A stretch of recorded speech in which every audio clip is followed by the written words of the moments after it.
I'm getting some right here. Yeah, yeah. It just It just dipped below. It'll get to you soon. Literally. Give it 10 minutes.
I was gonna say I could have sworn I looked for it too. I was like, I think I saw 50. No update yet.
Thank you very much. Thank you.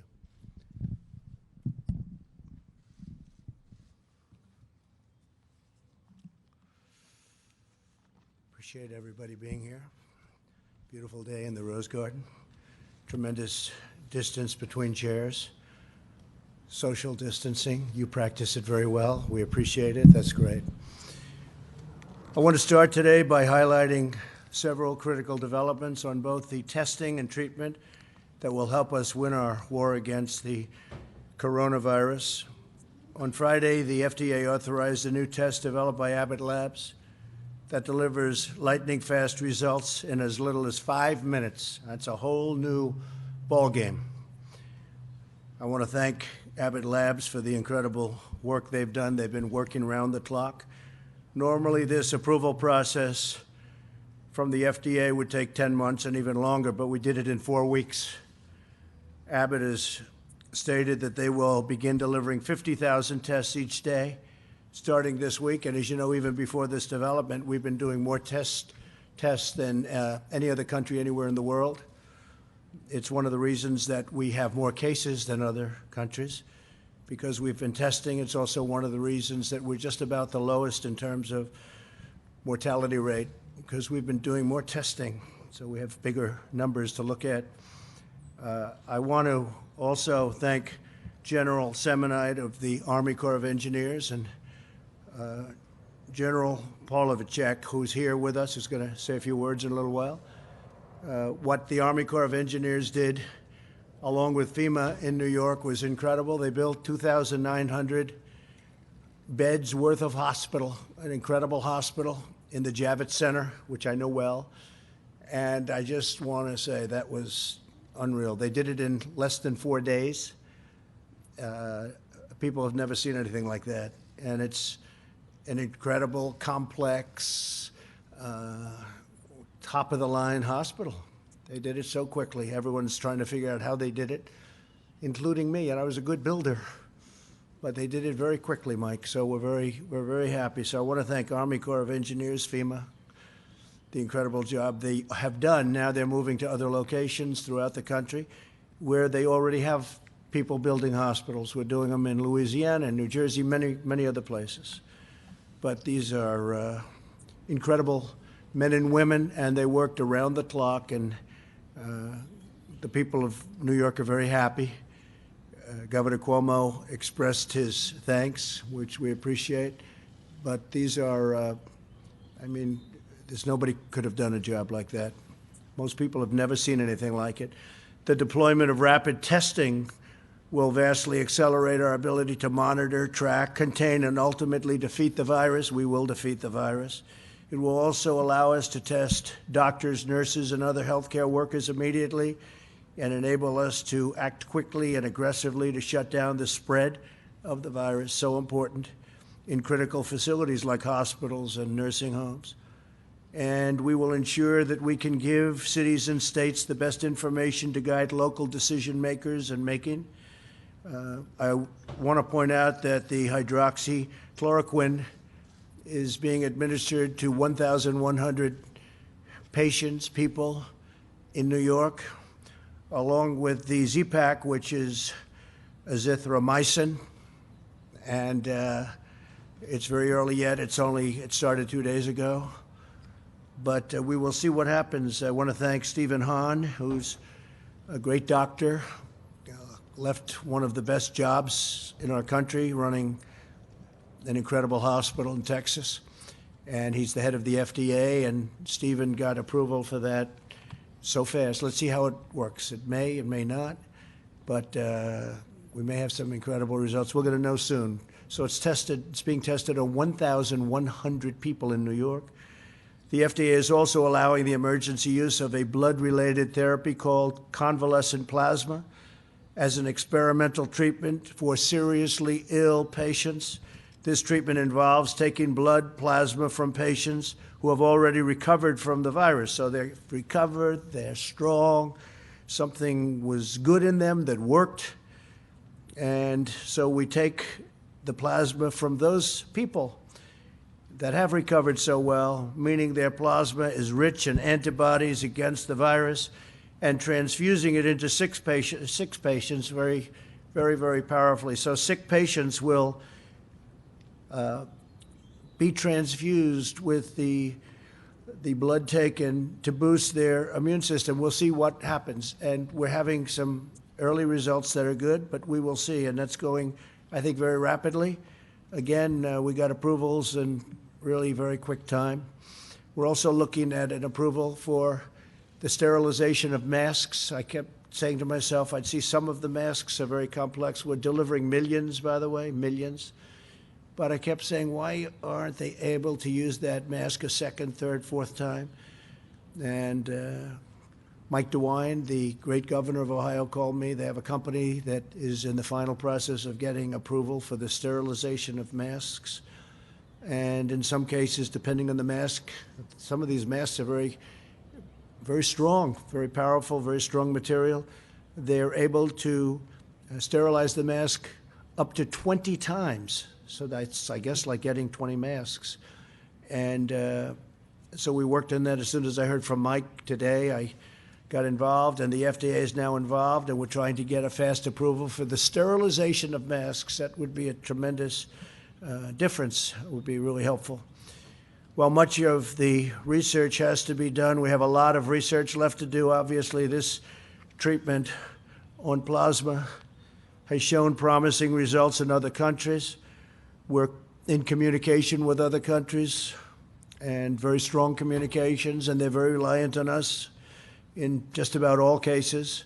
We have the greatest people in the world. They're very, very anxious to find out how we're doing on our different things, whether it's a cure or whether it's really anything having to do with getting people better.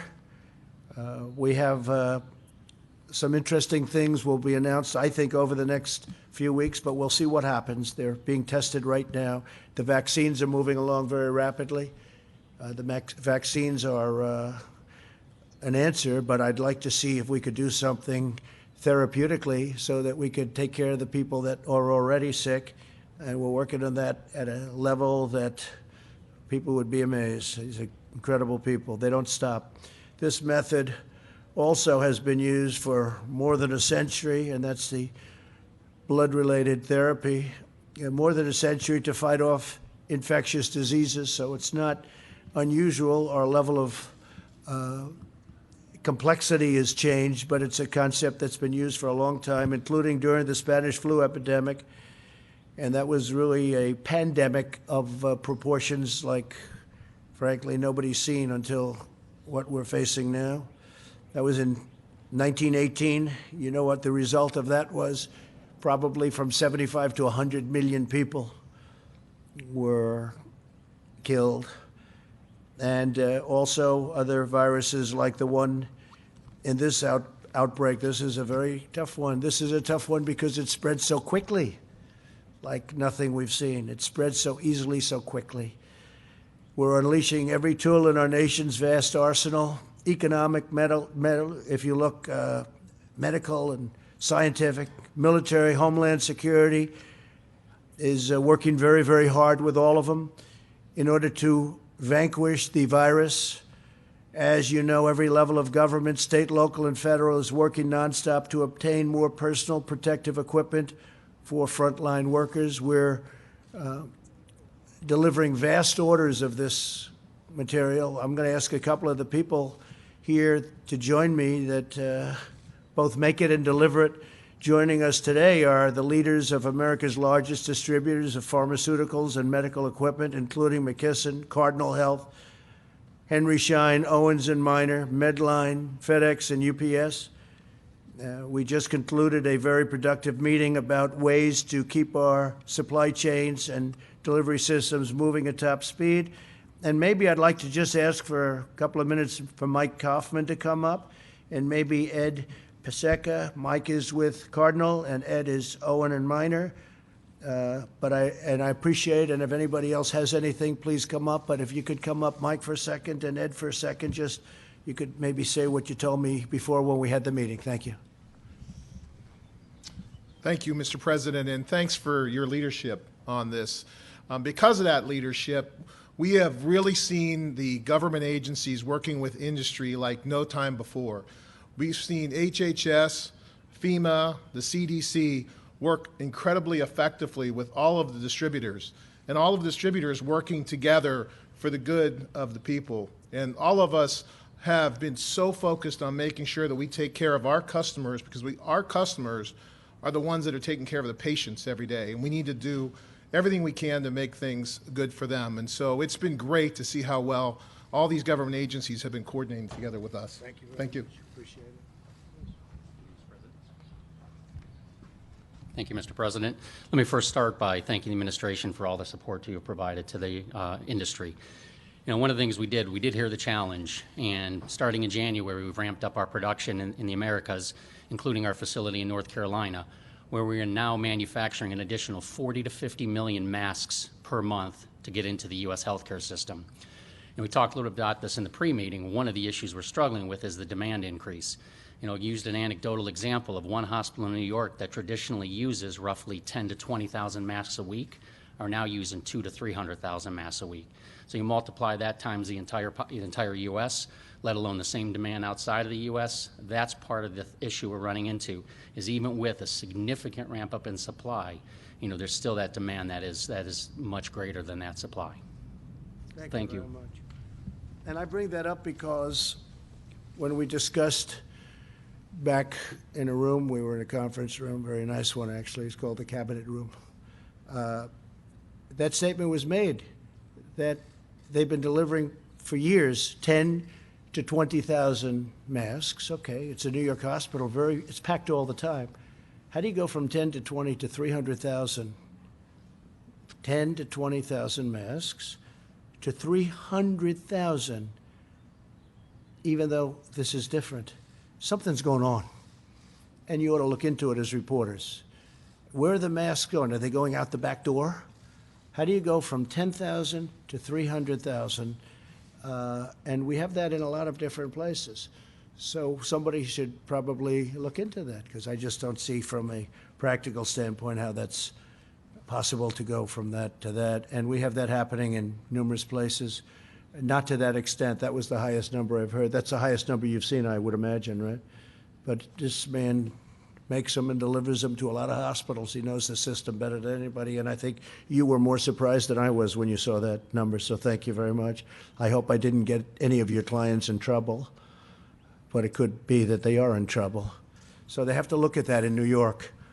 FEMA is working with these companies to launch Project Airbridge to expedite the movement of critical supplies from other countries to the United States. The first flight arrived at JFK Airport, New York, this morning, filled with 80 tons of personal protective equipment, including 130,000 N95 respirators. Those are the ones that we were talking about before. 1.8 million face masks and gowns, 10.3 million gloves, and many other things. Millions and millions of different items.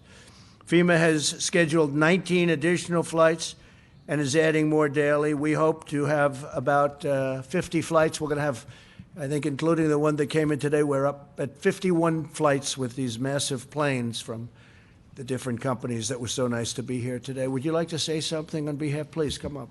Thank you.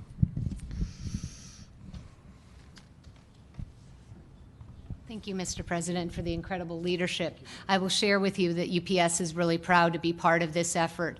Vice President Pence and I had the opportunity to speak before, and the way we're going to win this war is with great logistics, and UPS is going to be part of that effort. We have a big brown army, 495,000 UPSers across the country that are ready to deliver. We're bringing in the supplies from anywhere around the world as fast as we can so that they can serve the communities that need them most. We're proud to be partnering with the states as well, because we know that in partnership with those states, we can deliver what is needed everywhere. So thank you, Mr. President. Thank you very much. Great Thank job you. you're doing. Please. Thank you very much.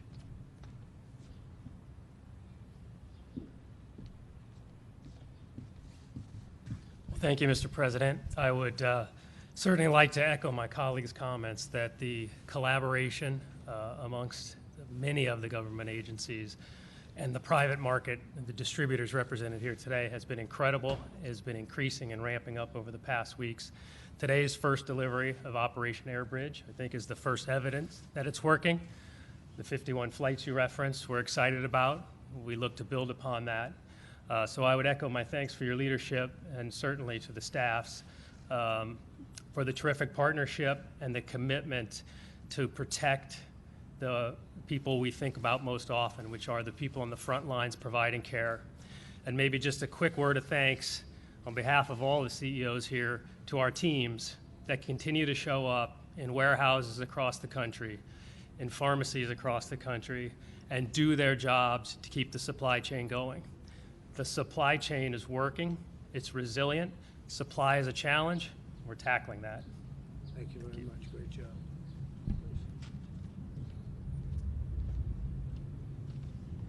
Thank you. Thank you, Mr. President, and thanks to FEMA and HHS. I think great leadership and is really working well. The demand has skyrocketed, and we're doing a lot of things to bring in more masks, more other protective apparel. We are involved in reprocessing masks, and we've already started at about 100,000 masks per day, and we hope to expand from there. So we're quite optimistic about it. Yeah. Thank you. Fantastic job. Anybody else, if you want? Yes, please. You're doing such a great job. We have to let thanks. everybody if they want. Thank you. Thank you, Mr. President. We appreciate the opportunity to work with your administration on a lot of collaborative fronts. Number one, we've all talked about PE products. That's critical, and it's not just to the hospitals. That's a must, but it's really to all healthcare providers out there working on the front line. So our commitment is there to get it to the hotspots and get it to the care providers that are taking care of those patients. It's absolutely key. Second, we talked in there about buying in America and getting resources back here and manufacturing in America. That is critical, a lesson to be learned from where we are. And lastly, we're proud that we introduced a test. We need to get some more tests out there in a rapid form. We're excited about that. We've worked with your administration very closely in the FDA, and we're very grateful for that because it's a quick, rapid antibody test that needed as well. So we're really proud to work with your administration. All going well. Thanks so much. Thank you.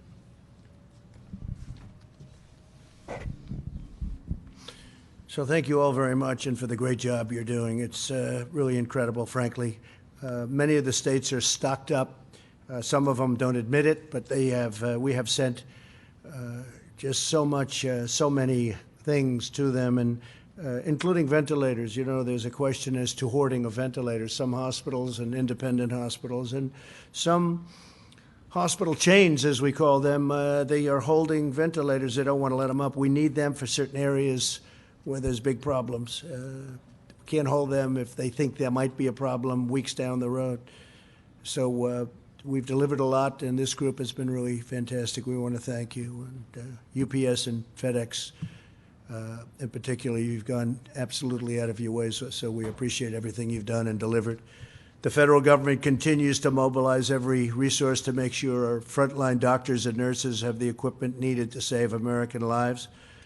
Yesterday, I visited Naval Station Norfolk as the USNS Comfort departed for New York 3 weeks ahead of schedule, fully loaded with 12 operating rooms, 1,000 hospital beds, and hundreds of the best doctors, nurses, and medical professionals anywhere in the United States Navy, anywhere, frankly, in the United States. It was an incredible thing to see. Most of you saw that on television as it was leaving. It left literally 3 weeks early. It was under maintenance, and they got the maintenance done very quickly. They worked round the clock, as many of the people have, and it was a great sight. Additionally, two of the country's largest health insurers, Humana and Cigna, are announcing that they will waive copays, which is a big deal for anybody that understands insurance. They don't waive copays too easily, but we've asked them to do it, and they've done it. Coinsurance and deductibles for the coronavirus treatments to help ease the financial burden on American families during this pandemic. So they're waiving copays, coinsurance, and deductibles. I don't think anyone's heard of that one. Have you heard of that one before? I haven't heard. I want to thank them. Great companies. Today I spoke with Wolfgang Puck. Wolfgang Puck is a great restaurateur, as you know, as is Jean-Georges and Thomas Keller and Daniel Ballou and other leaders in the restaurant business, which has been probably one of the hardest hit industries. I've directed my staff to use any and all authority available to give restaurants, bars, clubs incentives to stay open. You're going to lose all these restaurants, and they're not going to make it back. They have to get going. So what I'm doing is I'm going to tell Secretary Mnuchin and also our great Secretary of Labor, who you know very well, to immediately start looking into the restoring of the deductibility of meals and entertainment costs for corporations. That set the restaurant business back a lot when it was done originally and then done not so long ago. And we're going to go to deductibility so that companies can send people to restaurants. I think it'll have a tremendous impact and maybe keep them open. I mean, don't forget, some are closing right now, despite the fact that they could be open in the not too distant future. We expect that. But there are some that aren't going to be able to get open, and we want to make sure they do. So we're going to look at the restoration, restoring the deductibility of meals and entertainment costs for corporations so that corporations can send people to restaurants and take a deduction on it like they did in the old days. That was when restaurants were doing really well. The financial relief bill I signed on Friday provided historic relief for American workers and small businesses. It includes $350 billion in job restoration and retention. So if you look at job retention loans for small businesses, that's a big deal, with loan forgiveness available for businesses that continue paying the workers. So it's $350 billion. Job retention loans for small businesses with loan forgiveness available for businesses that continue paying workers. I mean, how about that? $300 billion in direct cash payments are being sent to every American citizen earning less than $99,000 per year, $3,400 for the typical family of four. So they'll be getting a check for $3,400 for the typical family of four. Approximately $250 billion in expanded unemployment benefits. Under this plan, the average worker who has lost his or her job will receive 100% of their salary for up to 4 full months. The bill provides for these unemployment checks to be delivered through the existing state unemployment systems, not us, state. And I was opposed to this method because many of the states have very antiquated computer systems that are 45 years old, and they're not prepared to handle this kind of distribution, this kind of money coming in so quickly. They're not set up for that, and I didn't want to do it, but our opponents wanted it, so we did it. And if they don't get their money fast, I'm going to ask that we convene the federal government, that we come back to Congress, and we'll do something where we take care of it, because we can take care of it very easily and quickly, and I said that. But a lot of these systems are so old and so antiquated at the state level that they're going to have the money, they're going to get the money very quickly, but they're not going to be able to distribute it. So remember what I said, and we will, if we have to, call Congress back or find some other way of delivery of the money. Throughout this great national struggle, the American people have embodied the unrivaled patriotism and willpower that has led America to conquer every challenge, every single one in our nation's history. More than 90% of Americans say they are staying home as much as possible, putting their lives, their careers, their educations, and their dreams on hold out of devotion to their fellow citizens and to their country. Social distancing, that's the way you win. These shared sacrifices are pulling our nation together like never before. Family bonds are strengthening. Neighbors are looking after neighbors. It's incredible. I'm seeing, you're seeing, everybody's seeing what's happening. Communities are rallying for the cause, and all divisions are fading away. The Americans of every background are uniting to help our nation in this hour of need. It's up to 151 countries. So when we say our nation and the world, when you think of it, 151 countries. Somebody said to me today that wasn't in this particular world, they didn't know that we had that many countries. 151 countries, that's something. And some are struggling at a level that nobody would have believed possible. If you look at Italy, if you look at France is having big problems. Spain is having incredible problems. Something we did very well is when we stopped the inflow from China at a very early level. That was Good thing to do, great thing to do. We would have had thousands and thousands of more deaths. And we also stopped the inflow from Europe at a very early level. But those things were very important, especially the initial one, because we had never done anything like it where we closed our borders to a country like that. The modeling put together by Dr. Birx and Dr. Fauci and our other top healthcare we have, and these people are amazing, the healthcare experts who in this country are the best in the world. They demonstrate that the mitigation measures we are putting in place may significantly reduce the number of new infections and ultimately the number of fatalities. I want the American people to know that your selfless, inspiring, and valiant efforts are saving countless lives. You are making the difference. The modeling estimates that the peak in death rate is likely to hit in 2 weeks. So, I'll say it again. The peak, the highest point of death rates, remember this, is likely to hit in 2 weeks. Nothing would be worse than declaring victory before the victory is won. That would be the greatest loss of all. Therefore, the next 2 weeks and during this period, it's very important that everyone strongly follow the guidelines, have to follow the guidelines that our great Vice President holds up a lot. He's holding that up a lot. He believes in it so strongly. The better you do, the faster this whole nightmare will end. Therefore, we will be extending our guidelines to April 30th to slow the spread. On Tuesday, we will be finalizing these plans and providing a summary of our findings, supporting data, and strategy to the American people.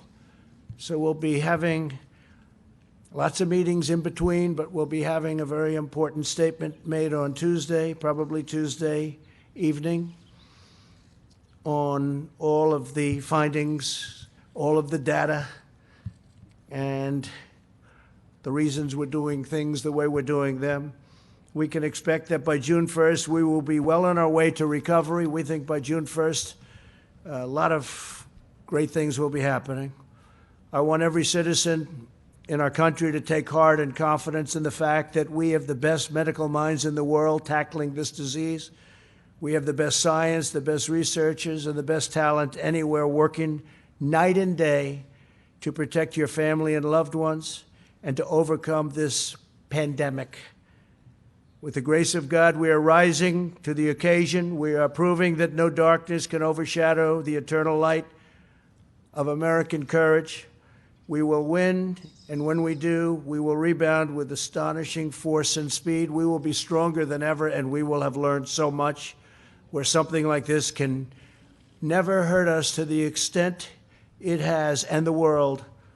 Again, in our present crisis, the strength of our people is our single most important asset, and together we will defeat this invisible curse, this invisible enemy, and rise to incredible new heights. So I just want to thank you all for being here, and we'll take some questions if you'd like. Yeah, please, Kelly.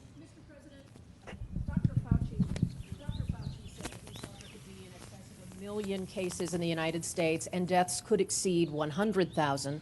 Do you accept that assessment, and has that formed your thinking about extending these guidelines? And you also talked about New York. Were you suggesting there has been inappropriate use of masks or improper conduct with supplies? No, I want the people in New York to check Governor Cuomo, Mayor de Blasio, that when a hospital that's getting 10,000 masks goes to 300,000 masks during the same period, and that's a rapid period, I would like them to check that, because I hear stories like that all the time. You know, we're delivering millions and millions of different products, and all we do is hear that, can you get some more? But when you hear that, and I heard that from one of the great companies of the world at doing this, it's a client. And they're going from, you heard it, 10,000, 20,000 tops to 300,000.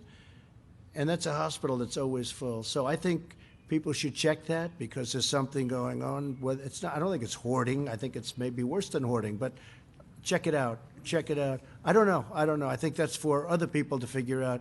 But you don't go from numbers like that. Now, other equipment likewise, because we're delivering a lot of ventilators.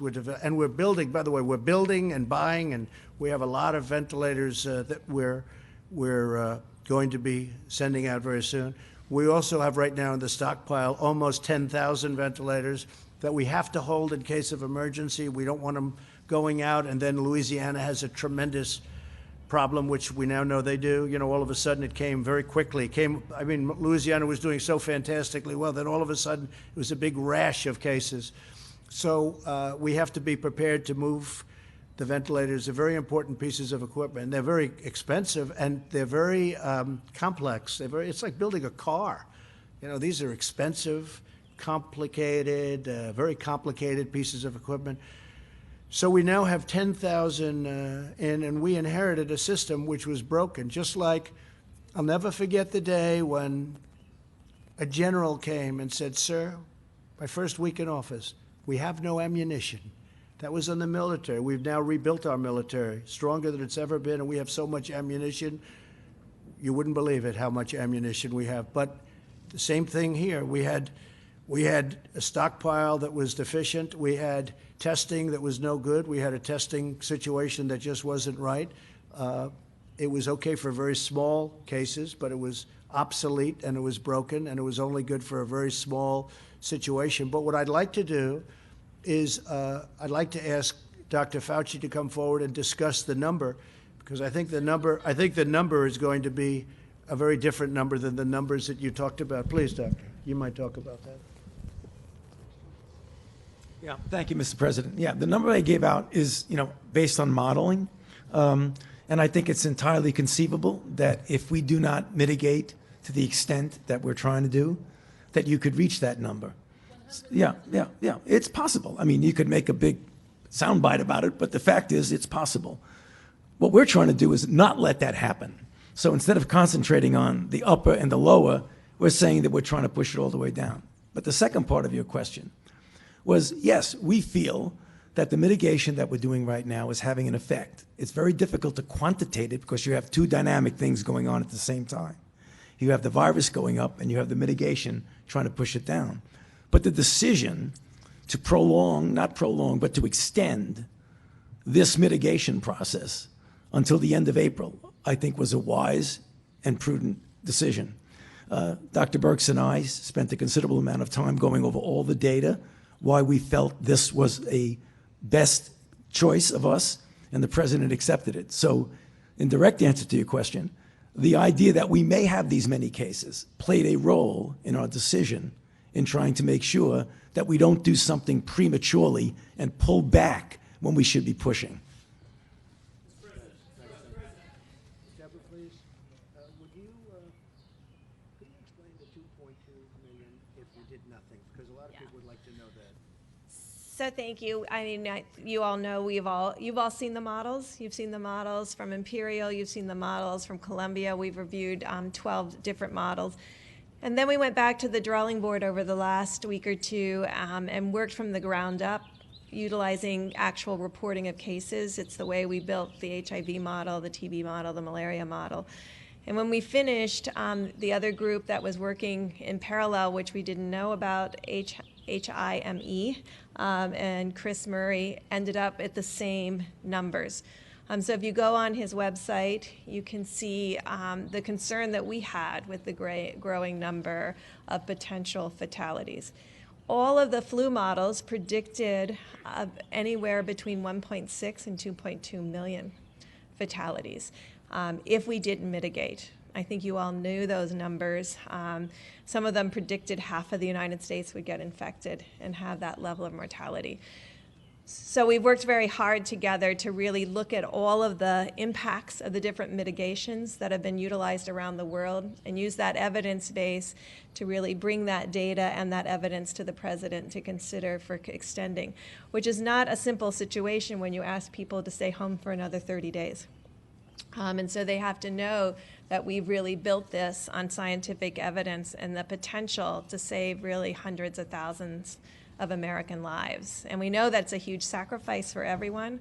We know it's a sacrifice for every mother and child and father who's also self-isolating. There are people that have to go out to work, and we know the compromises that they're making. But it's all to protect not only Americans, but the healthcare providers that are on the front lines, and you've seen them, and you've seen how difficult this has been. And so we're really working.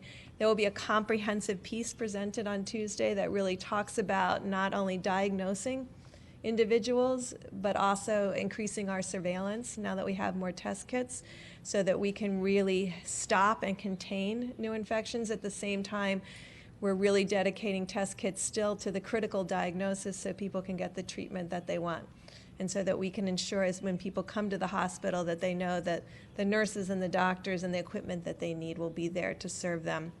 Because together as Americans, we're going to bring down the number of infections so we don't have 2.2 million deaths or 1.6 million deaths, but really work very hard to keep this in the lowest numbers we possibly can. I just want to reiterate, because a lot of people have been asking, well, what would have happened if we did nothing? Did nothing. We just wrote it out. And I've been asking that question to Tony and Deborah, and they've been talking to me about it for a long time. Other people have been asking that question. And I think we got our most accurate study today, or certainly most comprehensive. Think of the number, 2.2, potentially 2.2 million people if we did nothing. If we didn't do the distancing, if we didn't do all of the things that we're doing.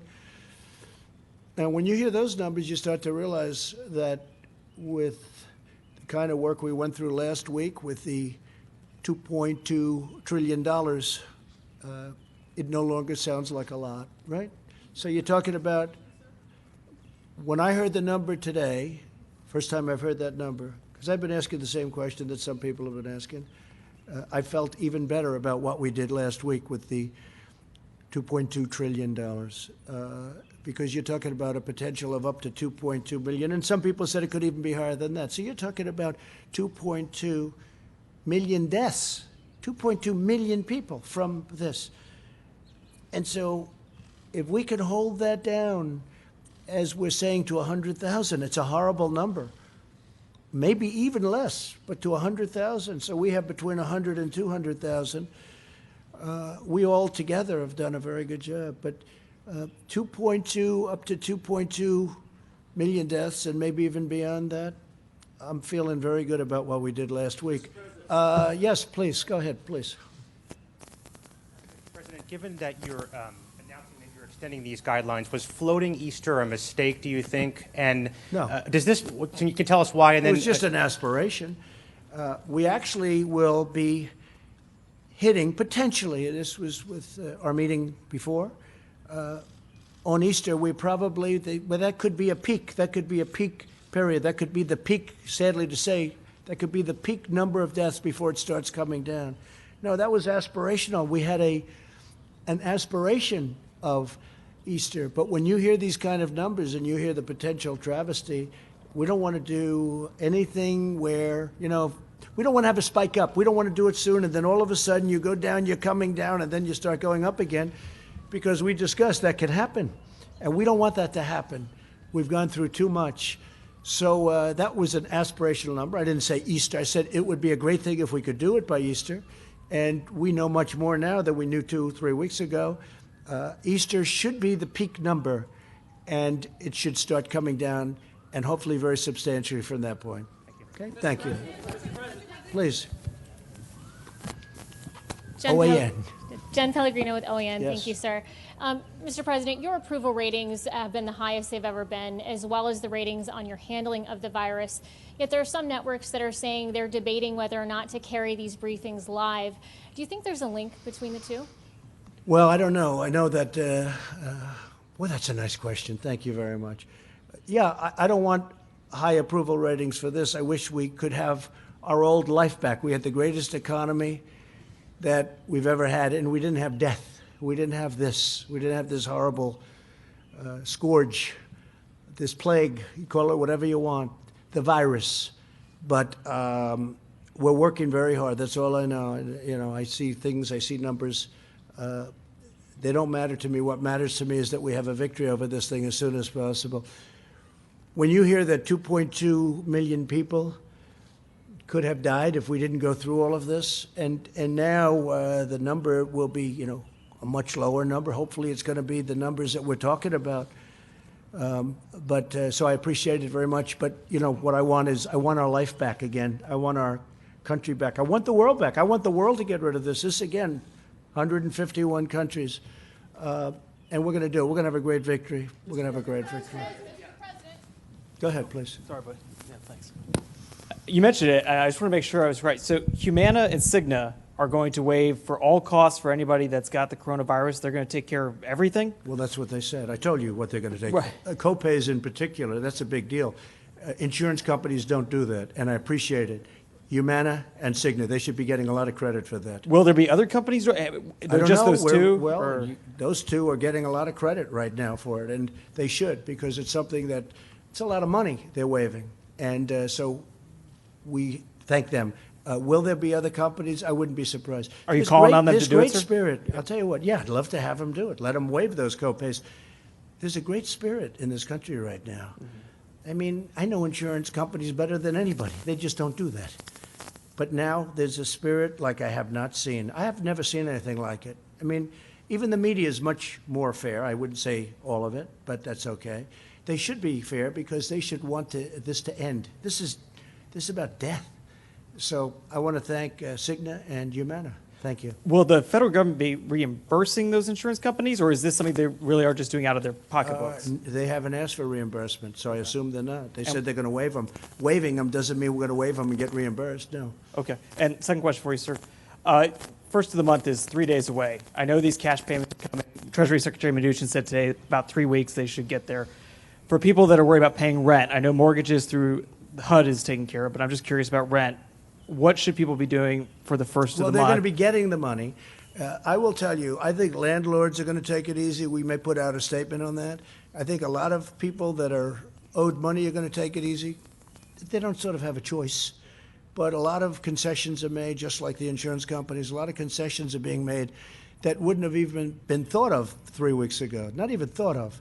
So a lot of really positive things are happening. Please, behind you. Thank you, Mr. President. Yesterday, why did you publicly threaten quarantine on New York, New Jersey, parts of Connecticut? I didn't do that at all. Read the statement. Read the statement. Read what I said. I said we're going to look into possibly quarantine. I didn't say we're going to quarantine. I looked at it as a possibility because a lot of our professionals suggested quarantine. I said we're going to look at it. We then looked at it. You see? Who are you with? Bloomberg, right? I can't imagine that. Let me just tell you, I didn't threaten it. I don't go around threatening. What happened is people, professionals, very good professionals, love the idea of doing that because that's sort of the ultimate in distancing. You can't do. They didn't want New Yorkers where they're having a problem necessarily going down to Florida where they have less of a problem. So the concept of quarantine was thrown out to me. Really would love to do it. They would love to do it. And I thought it was too much to do because the people are doing a great job with it. Also, it's very hard to enforce. But by speaking about it publicly, by speaking about it publicly and letting it be known that it's a consideration, do you think that you maybe frightened some Americans? No, I think we made people aware to stay in your houses and do good. Now we did an advisory. It's a strong advisory. The governors are running the advisory, the 3 governors, New York, New Jersey, Connecticut. And I think we did a great thing. But all I did yesterday, as you know, you can see it, you can read it, you can read, and you can see very simply that I said that we are looking into it. And then before the end of the evening, substantially, we decided to go with the advisory, which frankly I liked better from the beginning. Go ahead. Thank you, Mr. President. I have 2 questions. The first is, you've said repeatedly that you think that some of the equipment that governors are requesting, they don't actually need. You said New York might not need 30,000. You said it on Sean Hannity's Fox News. You said that why don't you people act? Let me ask you. You said why some don't states. Why don't you act in a little more positive? It's always trying to My get question you, to you get is, you, get you. And you know what? That's why nobody trusts the media anymore. My That's question why to you is, people, how is that going to excuse impact? me, you didn't hear me. That's why you used to work for the Times and now you work for somebody else. Look, let me tell you something. Be nice. Don't Mr. be President, my threatening. question Don't is- be threatening. Be nice. Go My ahead. question is, how is that going to impact how you fill these orders for ventilators or for masks? Your not gonna views that impact. you're not going to, it's not going to We're impact you at producing all. tremendous numbers of ventilators. We're doing a great job on it. Mike Pence, our vice president, has headed up the task force, which has been incredible, the job they've done. We have everybody in the White House working on it. We have everybody in the country is working on this in one way or the other. The fact is, we've done a great job of delivering. You've seen the biggest people in the business. I mean, there's nobody even close to this group of people. We had a meeting at 3 o'clock. It lasted for a long time. It was a great meeting with the generals and with everybody else, and they have done a fantastic job. I'm just saying this. If they're holding, let me give you one example. We sent thousands of generators to New York. They were put into a warehouse, a New York warehouse that happened to be located, interestingly, in Edison, New Jersey. They were given to New York, and we then went to other places, also giving thousands of ventilators. The people in New York never distributed the generators. We said, why didn't you distribute them? Now, you have to understand, they have New York people working in those warehouses. They knew they had them. So we said, why didn't you distribute them? I hope they've distributed them now, but maybe they didn't need them so badly. But just so you know, we're all, you, me, everybody, we're all on the same team. You know, when journalists get up, and you're a journalist, a fine journalist, when journalists get from up Sean Hannity and ask questions that are so threatening. I was quoting we're you all on the directly same from your team. interview with Sean Hannity. Take a look at my interview. What I want to do is, if there is something wrong, we have to get to the bottom of it. When I hear face masks go from 10,000 to 300,000, and they constantly need more, and the biggest man in the business is like shocked. He knows all about the virus, by the way. He's not surprised by that. He knows all about it. He shouldn't be surprised. He should say, well, that's standard, because this is really a very tough disease. This is really a very tough virus to handle. Okay, Mr. please, President, go ahead. Mr. President, my second Go ahead. question. My second That's question enough. is. Thank you very much. Mr. President, my second Please, please. That's enough. That's enough. That's not fair to your other reporters. It's not fair. You had a long time, a long question. If we have time, I'll get back to you for your second question. Is that okay? All right. Thank you. I appreciate it. Thank you, Mr. President. Just to follow up on previous questions, you said that the peak will hit in 2 weeks. Well, we don't know that, but we think the peak will hit. You think it will hit in 2 weeks? That is our Sure. two doctors here. Can you just share with us your understanding of how bad it will be so the American people will be prepared for it? Well, I can. I think I'll ask doctor and doctor. Maybe you could both come up and give your opinion on that, because that's really. And I have another question on Okay, Italy, please. please. Thank you. I mean, we have great concerns when you look at the model. As I told you, look at the Chris Murray model, where he shows a rapid escalation, and you can see it happening with the people we're losing every day throughout America. And you can see it going up, just like cases, and we're starting to lose people at the same rate. And we have deep concerns about that. And I think we're meeting, and we've had calls with the clinicians, and that has been extraordinarily helpful. I think you're watching the alerts. I mean, we have a different population than Italy or Spain. And so because of that, our doctors and our nurses are getting information back really quickly so that they can talk to each other about how to really combat this. We're seeing things here that weren't reported in other countries. And so I really want to appreciate, I know doctors and nurses are going full out, but they're also taking the time in their 2 hours of sleep to write us about what could be happening when you see the cardiovascular disease and others. So in the model, and there's a large confidence interval. And so it's anywhere in the model between 80,000 and 160,000, maybe even potentially 200,000 people succumbing to this. That's with mitigation. In that model, they make full assumption that we continue doing exactly what we're doing, but even better, in every metro area with a level of intensity, because we're hoping that the models are not completely right, that we can do better than what the predictions are. But we're tracking it very closely, and I think there's people around the United States really helping us. Scientists across the country have really given freely of their time to really help us not only model this, but really assure that the American public knows how important it is that they stay doing this. You know, you could see from the recent data, and I'll have Dr. Fauci talk about young people that are being impacted here. We didn't see that the same way in Europe. But our population is about 8 or 9 years younger. And so we have to be attentive to all aspects of this, to children, to young people, to adults. We know still the people with pre-existing conditions and the elderly are at particularly high risk, but we don't want to lose any American. And so that's why I think the president came to the conclusion that at a minimum we have to continue what we've been doing, but even better. To every metro area out there, we have to do better. We have to ensure that we're protecting each other. Tony, you want to? So, at the risk of offending my modeling colleagues, models are good, but models often generate the kind of anxious question that you asked, is how bad could this possibly get? And as I've said many, many times, a model is as good as the assumptions that you put into the model.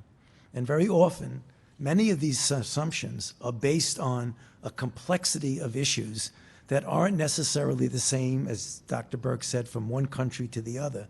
So when you give a model, you have the worst extreme, you have the best extreme. Often the worst extreme means that you don't do anything. You just, as we say, let it rip and let it go. If you go to the lower end, that means you've actually mitigated really to the utmost. So what I like to do as a scientist, a physician, a public health official, is to not ignore models, but say, look at the data as it's evolving and do everything you possibly can to mitigate that instead of getting overly anxious about the extremes of the model. Again, not to push them aside completely, but the reason the president made the announcement today about going to the end of April is because we want to make sure that we don't prematurely think we're doing so great. We may be, but we want to push it to the extreme. So take that with you, and maybe you'll be less anxious. Okay.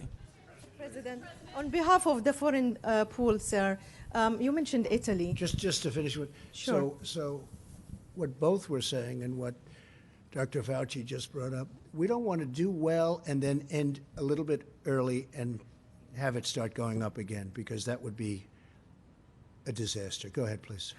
You mentioned Italy. Italy is a close ally of the United Yes. States.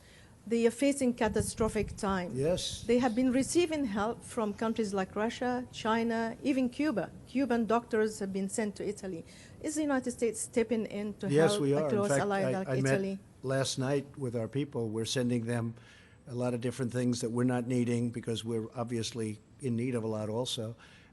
And we're also helping them monetarily. We are helping Italy a lot. We're working very closely with Italy, and we're working closely with Spain, too, which is really hit hard. And we're working with everybody. I spoke with Angela Merkel the other day. Germany's hit hard. Their mortality rate is different, I think, because they do more testing. But their mortality rate is much different. Italy's mortality rate is very high. So is Spain. But we're working very closely with them. Yes, we had a big meeting on it last night. Admiral Giroux, would you please come up and just talk a little bit about the tremendous success that's been made on testing from where we started? Thank you. Thank you, Mr. President. So as of close of business yesterday, we have been able to perform in the United States over 894,000 tests, so highly significantly increased every single day. Those tests are performed at a number of places, in hospitals, in your neighborhood, in the public health laboratories, the state public health laboratories and in our territories, as well as the large reference laboratories that are members of the American Clinical Laboratory Association. They have done over 650,000 tests, including over 840,000 just yesterday. I met with all their CEOs yesterday. They're fully committed to increasing testing to meet the requests and the demands of the President and Vice President. A couple words on the point of care test. Point of care means you stop, you get the result right there that the President and the Vice President have talked about by Abbott, approved in record time by Dr. Steve Hahn and the FDA. This is a point of care test, meaning that from the time to swab to the time you get a positive result, 5 minutes like the President said, and at most 15 minutes for a negative result. So just think of it as a 15-minute test. This is not an esoteric test. There are 18,000 of these little toaster-sized machines all over the country in doctors' offices and hospitals right now, and Abbott will be providing 50,000 or more tests per day starting on April 2nd, with the first shipments out already. This complements other point-of-care testing like the Cepheid test that we announced about a week ago. We also have moderate platforms, so it's not just about the number, it's the type. We have point-of-care. We have moderate platforms that are in hospitals and in larger clinics and academic medical centers. And then we have the very large test. You've heard Ambassador Birx talk about the Roche test and the Roche platforms that are in some of these big reference laboratories. So it's not just about the number, but it's about painting this very complex ecosystem so that everybody who needs a test can get a test. On priorities, remember, we are still prioritizing those in most need, those who are in hospitals or in ICUs, because that test makes a difference to how they're being treated. Symptomatic first responders, healthcare workers, and as Administrator Verma will always say, those in long-term care facilities who are at high risk. One last point. I've learned more about nasal swabs than I ever thought I would want to learn in my entire life, but it was a very big thing that the FDA approved last week, and it will now be implemented this week. Instead of having a provider stick this all the way in the back of your nose, that's uncomfortable, but it also requires PPE changes every time it's done. The FDA approved, with lots of data supporting it, self-swab of your nose. So literally put a swab, certain kind of swab, foam swab in your nose, put it in a plastic bag, give it in and drop it. This not only increases the speed, but it eliminates all those changes of PPE. So we will be implementing that this week, which will increase speed, but also save our precious resources as we build them up in the stockpile and out to hospitals. Thank you, sir. Thank you, Admiral, very much. Yeah, please, go ahead. Mr. President, you mentioned that the peak could come in 2 weeks. Can you ensure that everyone that needs a ventilator, every single patient that needs one will get one? Will it get there in time? And my second question is, after invoking the Defense Production Act yesterday with GM, you said that there were a couple of problem children that may require using your authority again. What are those companies and what aren't they meeting? Well, I don't have to tell you because those companies have come into line. They're doing a great job. They're working very hard, 24 hours round the clock. So I don't want to give their names now because they've been great. They've come into line. And by the way, General Motors is doing a fantastic job. I don't think we have to worry about General Motors now. They've really done a job. And what the Admiral said also, I think we can add this, Admiral, the reason we show more cases than anybody else in the world is we're doing more testing than anybody else in the world.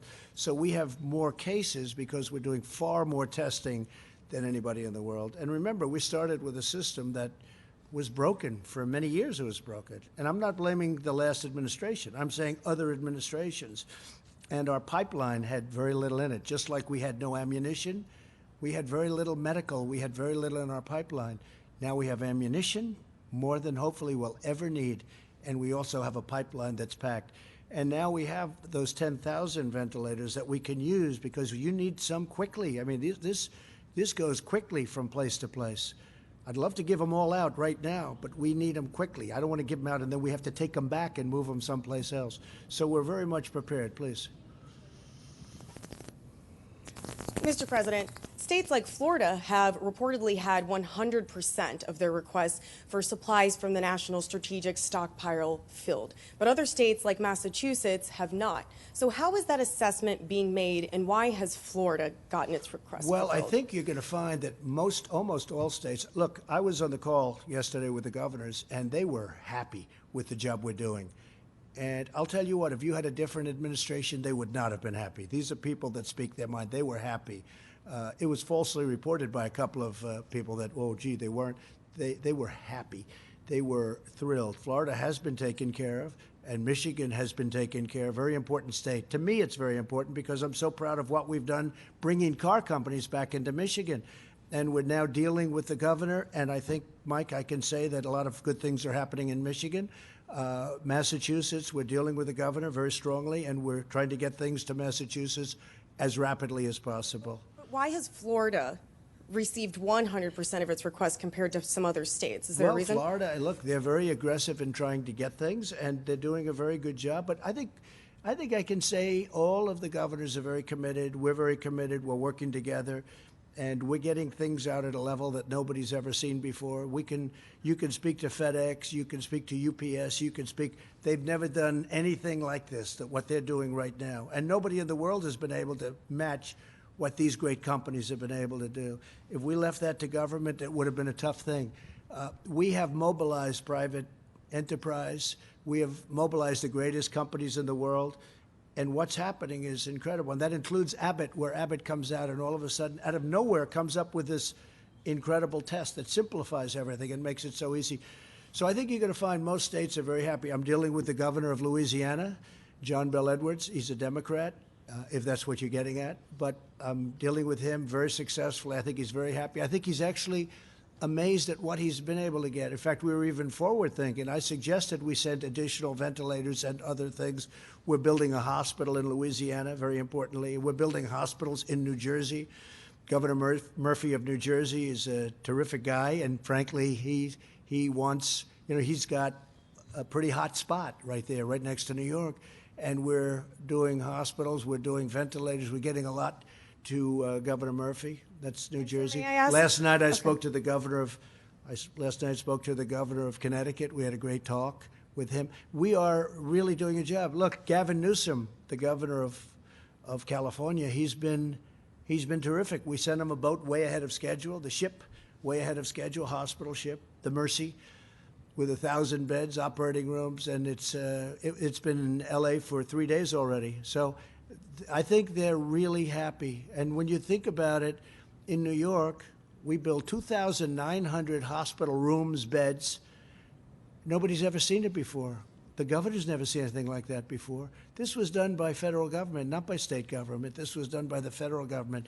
They're opening it tomorrow. I wanted to be there so badly, but Secret Service and all of the people involved won't let me. They won't let me. I would love to be there, but they won't let me for obvious reasons. But I would have loved to have been at the opening tomorrow of the hospital in New York, Javits Center. But we're very proud of the job we've done. We've mobilized and getting better and better every day. And the task force headed by your vice president, the job they've done, and they don't even sleep. Okay, any other questions? Sir, may I just follow up on your letter to the governors that you sent, since we were on the topic of governors? You sent a letter to governors at the end of the week saying that you guys were going to be developing criteria to be able to classify counties based on whether they were hotspots or whatnot. And I wanted to know if you have enough tests currently to be able to accurately rank those counties. Yeah, we're ranking counties and we're ranking states. And a lot of people put out false information because they don't know what they're talking about. And we took over a dead, barren system. We took over a system that was obsolete. It was good for a tiny little sample of people. And even that didn't work because when CDC first looked at their test, the biggest problem they had is the test didn't work. That wasn't from us. That's been there a long time. Now we have the best tests in the world, and nobody has. Now they're all calling, can we get the quick test? We call it the quick test, where, by the way, probably more accurate, and it takes a few minutes. I mean, it's pretty amazing what we've done. No, we're getting along great with the governors. Yeah, go ahead, please. No, go ahead, please. Okay. Thank you so much, Mr. President. I wanted to ask you more specifically about the strategy that you plan to unveil on Tuesday. What factors are you taking into consideration? What can the American people expect? And is it possible that these April 30th guidelines could be extended? Well, we hope not, but we think it's going to, we have aspirational thoughts. We would have loved to have been a little bit sooner, but we have to do it right. We could have done it. We could have done it on Easter, but there was a good chance that if it's coming down or if it's still going up, maybe it's going to be coming down by that, but we just felt it was too soon. We can't take a chance. Again, because of what we've done and because of the fact that we've stopped the flow from China so early, because the question is from a lot of my friends, why don't we just wing it? Why didn't we just wing it? And I kept asking, and we did models now. Finally, we got these models in. And you hear about the 2.2 million people would have died. I don't mean we would have had 2.2 million cases. These are 2.2 million people would have died. 2.2 million people. Look, we're going to have a meeting or speech or press conference or something on Tuesday. I thought what I do, I was going to announce the end of April on Tuesday, but I said, let's do it now, because somewhere along the line it's going to leak. We might as well just do it now and get rid of all the leaks. This way it didn't, nice and clean. But we have to really do a great job for another couple of weeks, and I think we're going to be in great shape. And we're going to be in a position, even with what we're trying to do with restaurants, with deductibility, we have to get these restaurants back in. We have to get our businesses open. We have to get the planes flying. We have to get everything going. We have to get even the cruise ships. I mean, we have to get those cruise ships moving along. We had the greatest economy in the history of the world 3 weeks ago. And now we've said, please don't work anymore. We're actually paying people not to work. Nobody's ever heard that. That's not for us. People want to work. But at the same time, and I'm so glad that Dr. Fauci and Dr. Birx gave us a number. And the number on the outside, and maybe it's not even on the outside, we don't know, is 2.2 million people would have died if we didn't do what we're doing. And now we're looking at numbers that are going to be much, much, much lower than that. And it makes everything we're doing feel much better to me. Please, go ahead. Thank you, sir. I do have a question for you, but I'd like to let my colleague Gimish finish her second question, if that's all right. Go ahead. Thanks, Jeremy. I was going to call on you next. You know that. Thank you, Mr. President. You've also said that at one point that you thought more people might die from the economic tragedies and the economic problems in America due to the coronavirus outbreak. What health officials are telling you that? And Dr. Fauci, could you speak to that, the idea that there might be mental health and suicide related to this? Would that outpace at some point the virus's impact on this society? Well, I could ask Dr. Fauci to come up, but it's common sense. You're going to have massive depression, meaning mental depression. You're going to have depression in the economy also, but you're going to have mental depression for people. You're going to have large numbers of suicides. Take a look at what happens in a really horrible recession or worse. So you're going to have tremendous suicides, but you know what you're going to have more than anything else? Drug addiction. You will see drugs being used like nobody's ever used them before, and people are going to be dying all over the place from drug addiction, because you would have people that had a wonderful job at a restaurant or even owned a restaurant. I spoke to great people today that have done a great job, and one day they're at the top of their business. They're celebrity chefs. They've got the most successful restaurants, and in one day they have nothing. They've gotten wiped out one day from our enemy, this invisible, horrible scourge. So when you ask me that, it's so easy to figure that. I mean, massive drug use, massive depression, mental depression, massive numbers of suicide. Anxiety causes, disease, they say. A lot of people agree. You're going to have tremendous.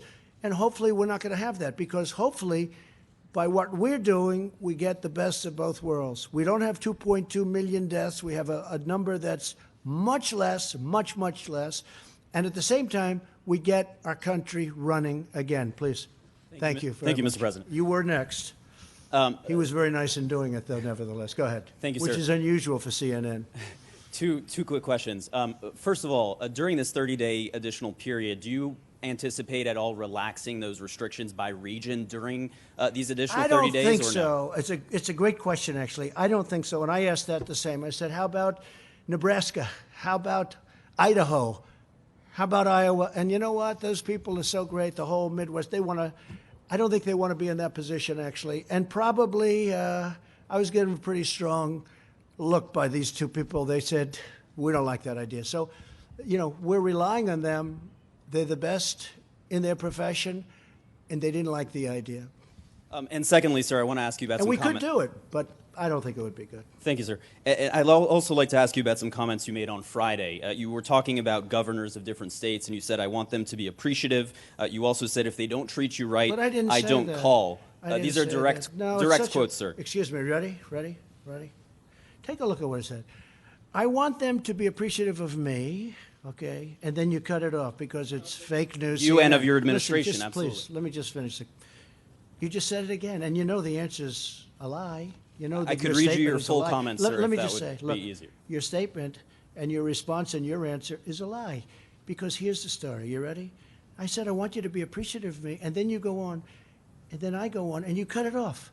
But it says You said, because I when want you're them to be not, appreciative. I don't want them to say things that aren't true. I want them to be appreciative. We've done a great job. And I'm not talking about me. I'm talking about Mike Pence, the task force. I'm talking about Thank FEMA, you. the Army Corps of Engineers. Thank you. But then you went on to say, if they don't treat you right, I don't call. He's a different type of person. I don't you call. Said, referring to no, the I vice don't president. call. No, I don't call the governor of Washington Why in now. this time? But Mike Pence calls, and the head of FEMA calls. I don't stop them. Did I ever ask you to do anything negative, Mike, to Washington, the state of Washington?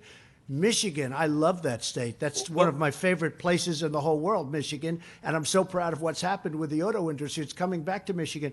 No, I don't have to call because I'm probably better off not, because we don't get, he's a failed presidential candidate. He's a nasty person. I don't like the governor of Washington. So you know who calls? I get Mike Pence to call. I get the head of FEMA to call. I get the admiral to call. But what you didn't say, see, you started it off and you talked about, I have to be appreciated. But then when you read the rest, it said, because if you don't appreciate, you're not respecting these incredible people, the two admirals, you're not appreciating FEMA and the Army Corps of Engineers who built 2,900 beds in 3.5 days, and you're not appreciating all of the work that's been done, and you're not appreciating these incredible people from private enterprise that are delivering things in numbers that nobody's ever seen. See, and that's why people aren't watching CNN very much anymore. That's why they don't like it. That's why your ratings are no good. Because you, even after knowing the truth for days now, you bring up the old lie. Read the rest of your question, the rest of your statement, you didn't put in. You have to put that in.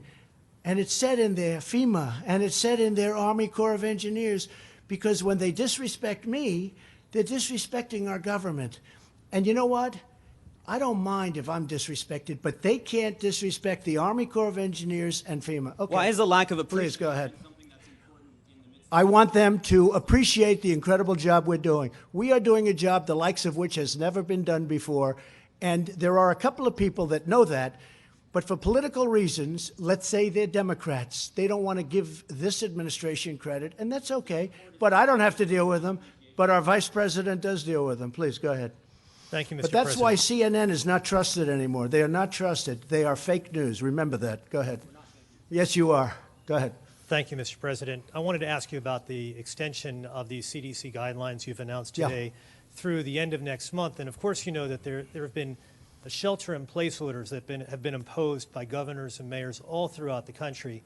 And when you take that all into account, it sounds like, and it seems like you've acknowledged that America essentially will be shut down for the next few weeks, maybe even the next 2 months. You mentioned June 1st as a date in which you'd like America No, we to think it's going to really start to open up. We think that that's going to be the bottom of the hill. That's where we're looking at June 1st, maybe even a little bit sooner than that. So we have this hill.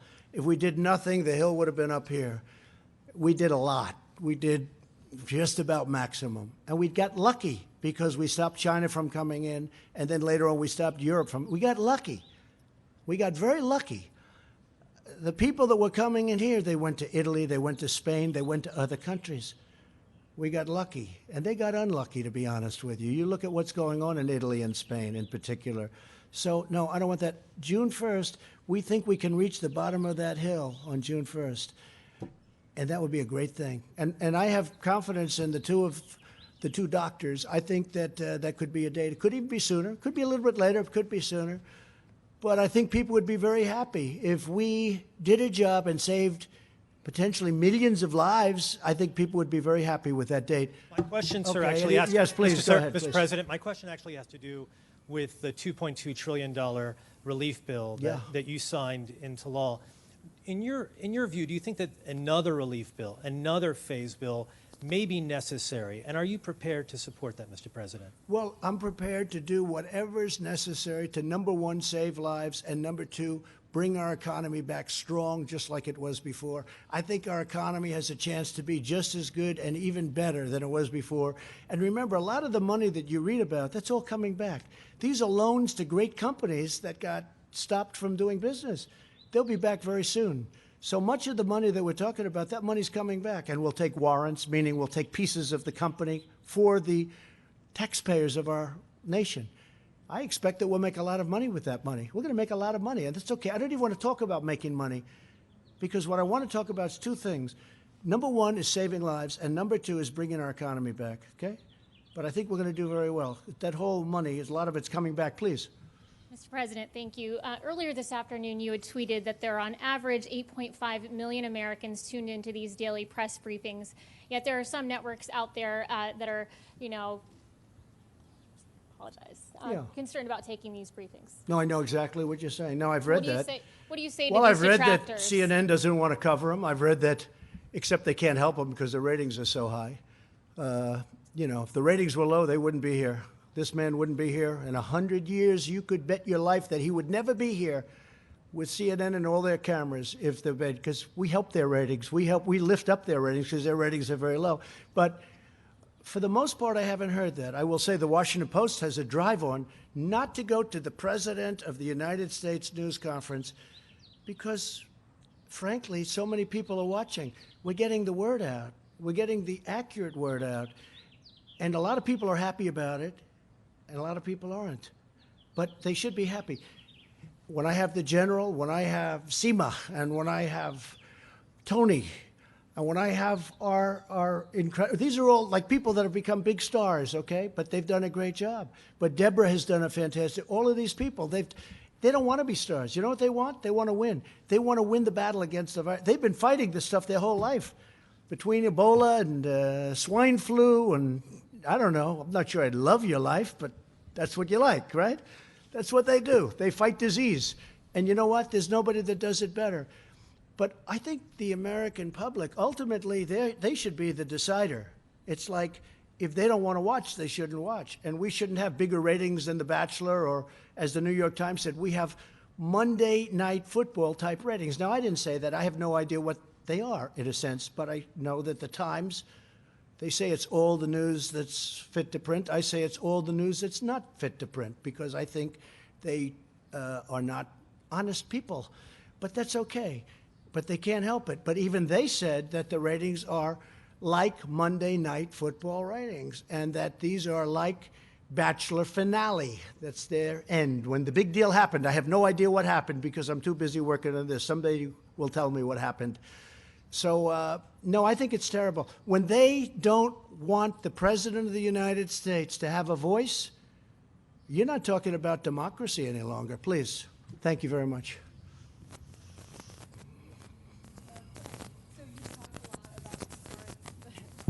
Thanks, Mr. President. You've talked a lot about concerns about leaving the economy for so long.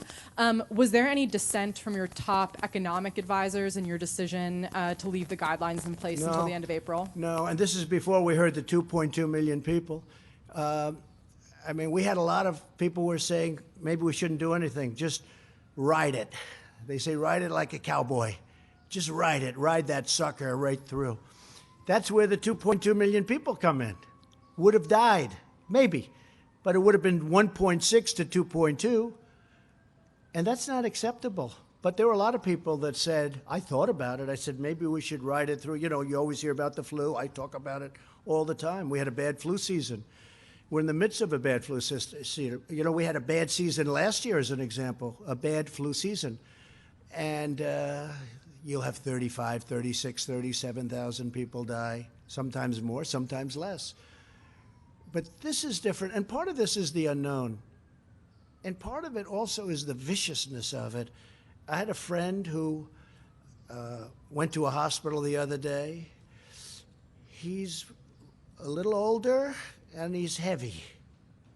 But he's a tough person. And he went to the hospital, and a day later, he's in a coma. I call, how's he doing? Sir, he's in a coma. He's unconscious. He's not doing well. The speed and the viciousness, especially if it gets the right person, it's horrible. It's really horrible. Please, go ahead.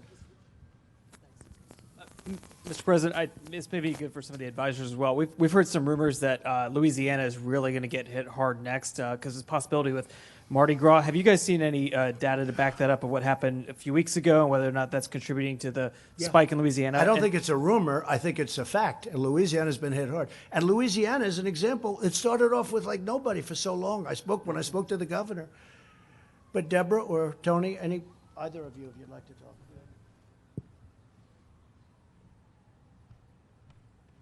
I think you heard us talk about a week ago that we were very worried about the numbers and how they were increasing in Louisiana, how they were increasing in Cook County, how they were increasing in Dearborn and Detroit. And I think those are areas that we're still watching very carefully. And like the President said, when people get this virus, some people do very poorly. And when certain metro areas get exposed to the virus, we see this really very rapid expansion of the virus. We think it may have been circulating there for, a couple of weeks. I don't like to look backwards. I only like to look forwards, and really we are putting all of our effort into ensuring that the people of New Orleans, the people of the Detroit region, frankly, the people of New York. I mean, some of the fastest growing counties are not New York itself, New York City. When you look at it per 100,000, it's Rockland. It's Bergen. So, I mean, all of these places are people that have transited through cities, and that's why we really did want the travel advisory, just to really warn people to watch out for their own health, to really take their temperatures. And so it can go from 50, 100, 500 cases, and the next thing you know, it's 2,000, it's 4,000, it's 10,000. And because it then gets across all communities, people get very sick. You made the comment about New Orleans. This can happen anywhere, and that's really one of the issues that we're concerned about, and why we were so reluctant to pull back at a time when we need to put our foot on the gas as opposed to on the brake. And as what Dr. Berg said, this is exactly what you see. There are a number of communities, cities, states, what have you out there, in which they're trickling along like that. Don't get complacent about that, because that's exactly the way the virus works. It goes like this, then like this, and then it goes up like that. That's exactly what happened in New Orleans. That's what happened in a terrible way with New York. That's what we're trying to avoid in multiple locations throughout the country. So we shouldn't take any solace when we see low levels in different states, different cities, different areas, because they're very vulnerable to an explosion. Mr. President, last question from me, sir. Just real quick. I asked the Vice President a week ago, and I think we talked about it last week as well. You took the test that first time, I remember that, and I think you took it last week, Mr. Vice President. Have you had a chance to take it again? Does it get easier the second time around? Do you feel, how are you feeling? Yeah. I think I'm waiting for that little 45-minute test. I sort of like that, or now it's down to 5 minutes, I understand. But no, I haven't. But I think I will take it again if it's appropriate. I don't feel there's any symptoms. I don't notice. Have you noticed any sniffles? Nothing, right? So far I haven't felt that way. But there was a big, strong point made originally. I think it still holds. Take the test if you need it. If you have the symptoms. If you don't take it. That's put out by the professionals. So I don't have it. But I would take it. I just wanted to say one thing also about what Tony had mentioned. So I grew up in Queens, New York, and right next to a place called Elmhurst, Queens. And they have a hospital that's a very good hospital, Elmhurst Hospital, right? I've known it. I've known where it is. I can tell you the color on the outside, the size of the windows. I mean, I know it very well, right? I was near my community where I lived. And I've been watching that for the last week on television. Body bags all over in hallways. I've been watching them bring in trailer trucks, freezer trucks. They're freezer trucks because they can't handle the bodies. There's so many of them. This is essentially in my community, in Queens, New York. I've seen things that I've never seen before. I mean, I've seen them, but I've seen them on television in faraway lands. I've never seen them in our country. Elmhurst Hospital, unbelievable people. I mean, when I see the trucks pull up to take out bodies, and these are trucks that are as long as the Rose Garden, and they're pulling up to take out bodies, and you look inside and you see the black body bags. You say, what's in there? It's Elmhurst Hospital. Must be supplies. It's not supplies, it's people. I've never seen anything like it. So these people are doing a fantastic job, and somebody else who's doing a fantastic job is sitting here who is the head of the task force. And I just maybe want to finish off because I'd like to ask Mike, what do you think about what we've done and where do you think we're going? And how do you feel also, and you've studied this so closely, how do you feel about the curve and the June 1st date, and that's aspirational, but I think that's really modified aspirational because I think we're going to hit it, and maybe we'll even beat it. Okay, Mike, please. Thank you, Mr. President, and let me just join you in thanking the American people for the efforts that the people of this nation have made over the past 15 days, and that we know they will continue to make over the next 30. You heard the President speak today about the modeling, and on Tuesday he will share with the nation the full range of counsel of the team that he assembled now months ago at the White House Coronavirus Task Force. We'll lay out to the country what could have been, but what we're continuing to work to make a reality. But in the meantime, I think every American should have a grateful heart. First and foremost, all the incredible healthcare workers that are on the front lines at places like Elmhurst and elsewhere every single day. As Dr. Burke said, getting just a few hours of sleep and going right back into work. I mean, they are the hands and feet of American compassion. And I want to say, on behalf of your president and on behalf of a grateful nation, that we're with you. We're going to continue to work tirelessly with these outstanding leaders at FEMA to make sure that you have the protective equipment to be able to do your job safely and go home to your family. We're going to continue to work with these incredible distributors. Literally, the aircraft that landed at JFK this morning is the first of 51 aircraft that are going to be coming in from around the world, and it's all headed to support our healthcare workers and people that are on the front lines. But also, Mr. President, I want to say thank you to American businesses whose generosity is shining forth every day. The two insurance companies that you mentioned have waived co-pays and are providing full coronavirus coverage to Americans for the full treatment that people that are enduring this virus are experiencing. But American businesses like those so well represented here are stepping up every day with what the President likes to call a spirit, the likes of which we haven't seen for quite a while in this country. And it's truly inspiring. I also want to join your words about this team that you've assembled, not only the healthcare team, the extraordinary team at FEMA and HHS, but all of our partners at the state and local level and the work that they're doing. Mr. President, when you tapped me to do this 5 weeks ago, you said, I want a full partnership with our states. I want to make sure the federal government is there working with our governors and all the local health officials, and to all of you who are managing your states, to all of you that are implementing those healthcare policies on the local level, you have our admiration and our commitment to continue to be with you. And I think what the President laid out today, while it is, I'm sure, for many Americans that were hoping we would be with this sooner, there may be a modest sense of frustration and disappointment. But what I hear, speaking to these healthcare experts, is that there is light at the end of the tunnel.